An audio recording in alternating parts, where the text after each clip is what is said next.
কি হয়েছিল? সেখানে দাঁড়িয়ে আমরা গাড়িতে এসেছিলাম, গাড়ি দাঁড়িয়েছিল মানে রাস্তার ধারে ডান সাইডে দিয়ে সে পাশ কাটাবে বলে এসেছিল, সে ধাক্কা লেগে গেছে সেখানে। গাড়ির সামনেরটা ভেঙে গেছে।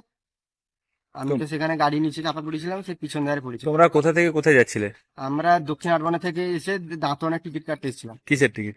মানে এই যে বেঙ্গালোর না কোথায় যাবে বলেছিল, সে কাজে ট্রেনের টিকিট? ট্রেনের টিকিট কাটতে এসেছিলাম। দিয়ে কিভাবে হলো কিভাবে? এসেছিলাম, গাড়িতে ধাক্কা লেগে গেলো, হুম। তার মাথা টাথা ফেটে রক্ত বেরোচ্ছিল। কোন বাইকের বাইকের সঙ্গে লেগেছে? সামনে কোন বাইকের সঙ্গে না কার সঙ্গে? বাইকটা দাঁড়িয়ে ছিল, মানে এক জায়গায় স্ট্যান্ড করা ছিল। ইয়েটার জোসের ছুটেছিল গাড়ি, দুজনে এসেছিল, ধাক্কা লেগেছে। কি নাম তোমার? বনমালী মন্ডল।